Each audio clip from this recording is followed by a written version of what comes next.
Oke, sekarang saya akan coba terapkan bagaimana penggunaan dari time frame ya. Penggunaan time frame. Ini paling penting, penggunaan time frame. Orang bisa trading dengan uang yang banyak, deposit banyak, tapi penggunaan time frame tidak tahu. Nah, karena dia hanya berani, modal nekat. Padahal ini sangat penting. Kalau kita tidak paham seperti ini, yang ada apa? Kita selalu kena floating minus yang panjang. Baik, pemakaian time frame seperti apa yang kita akan nanti sampaikan. Yang pertama, pemakaian time frame bergantung pada tipe trading kita. Oke. Kita menggunakan tipe trading seperti apa? Kita bisa gunakan scalping, kita bisa gunakan intraday atau day trading. Ya. Kita bisa gunakan swing. Oke, saya bahas yang ketiga, yang tiga saja ya. Ada scalping, ada day trading, ada swing. Nanti masing-masing penggunaannya beda. Ini berkaitan dengan time frame.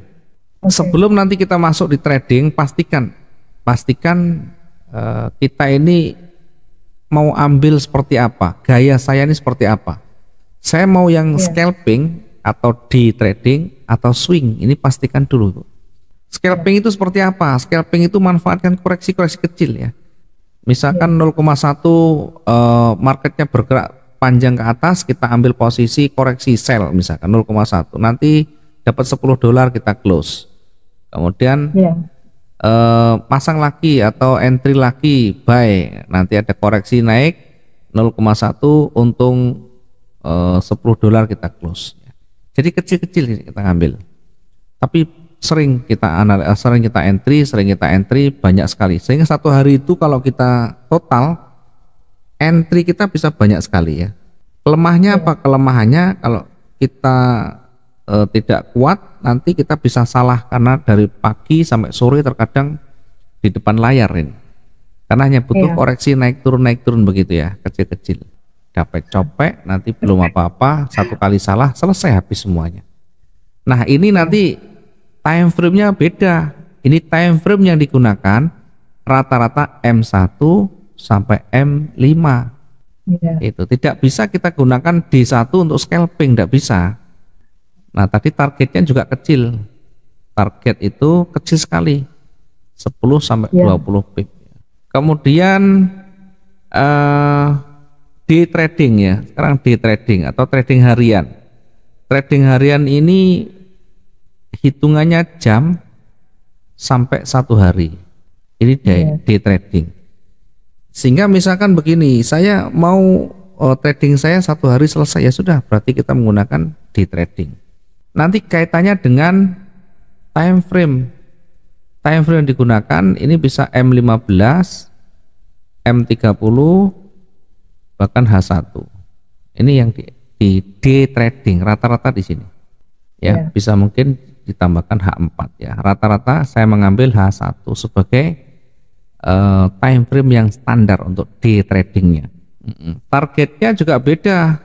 Target profit itu biasanya kalau di day trading ini antara 500 hingga 700 poin ya. Bahasanya saya sering sampaikan dengan menggunakan pip ya.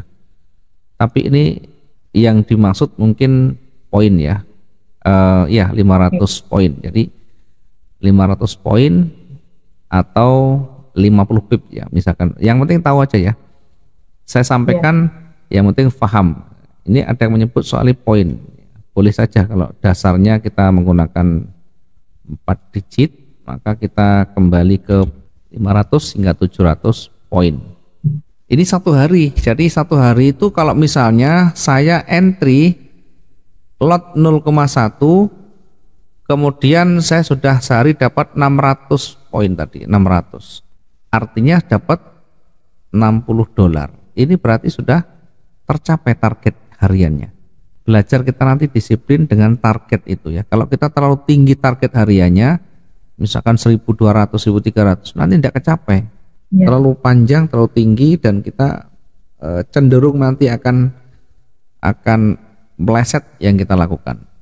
karena terlalu tinggi. Nah, sekarang ada swing. Swing itu apa? Swing ini trading mingguan hingga bulanan ya. Mingguan, bulanan, bahkan hingga tahunan. Swing ini ada yang cuma ambil 2 minggu, ada yang ambil 4 minggu atau 1 bulan, bahkan sampai tahunan swing ini. Maka nanti sesuaikan dengan karakter kita, sesuai dengan kemampuan kita, termasuk waktu-waktu yang bisa kita gunakan. Kalau mungkin kita banyak sibuk, tidak bisa 1 hari monitor, maka cocoknya dengan swing. Kita punya modal, tidak banyak waktu untuk kita monitor, untuk kita analisa, ya kita gunakan swing. Bisa mingguan, bisa bulanan, bisa tahunan. Nanti targetnya juga sama. Targetnya misalkan mingguan ya, mingguan 1 minggu 5 hari kerja, atau 1 bulan itu 20 hari kerja, 1 tahun itu 12 bulan. Kalau kita target harian 600 misalkan, 500 misalkan, 500. Artinya kalau kita 5 hari kerja, kita tinggal kalikan aja, 500 kalikan 5, berarti 1 minggu 2.500 poin, 2.500. Kalau kita ambil yang 20 hari kerja misalnya 1 bulan, ya tinggal kalikan, kalau kita ambil yang sehari 500, berarti 500 dikalikan 20, berarti 10.000 poin. Tapi jangan ambil yang terbesarnya, ambil di bawahnya ya, misalkan kasih ini 10.000, kasih 6.000, 7.000. Kalau 5 hari ini 2.500, ambil 2.000, itu kira-kira nanti akan lebih cepat kita dapatnya. Time frame yang digunakan ini beda ya. Kalau kita menggunakan swing, ini time frame-nya sangat berbeda dengan yang lain ya. Time frame-nya juga berbeda. Jadi time frame yang digunakan ya, time frame yang digunakan ini adalah time frame besar ya. Time frame besar itu W1 ya, minimal W1. Kita menggunakan W1, minimal menggunakan time frame W1. Jadi untuk swing ini time frame-nya tadi minimal W1, D1 minimal ya. Minimal D1 sampai W1 ya. Rata-rata kalau yang jangka panjang menggunakan weekly time frame-nya. Sehingga salah alamat kalau kita menggunakan swing, time frame-nya time frame M1 ya, salah alamat nanti jadinya. Karena time frame M1 itu banyak sekali candle-candle palsu, banyak guncangan. Semakin tinggi time frame yang kita gunakan, semakin mendekati tingkat kevalitan. Tetapi semakin tinggi tingkat time frame yang kita gunakan, maka semakin panjang jarak atau waktu yang bisa kita gunakan untuk trading. Artinya kalau kita menggunakan bulanan itu floating kita bisa kita biarkan sampai bulanan gitu ya, bukan sehari selesai enggak. Kalau kita menggunakan day trading tetapi floating kita dibiarkan 1 minggu ya, nanti enggak ketemu karena beda, nanti beda ketahanan, juga beda ketahanan. Ini juga sama, di swing itu ketahanannya tinggi, sementara di trading tidak terlalu tinggi.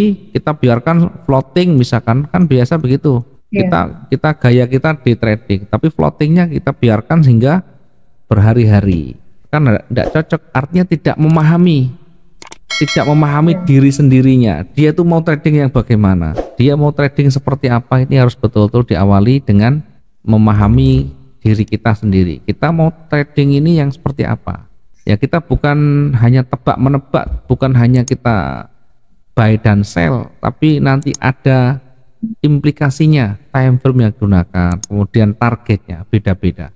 Kira seperti itu ya, berkaitan dengan penggunaan time frame.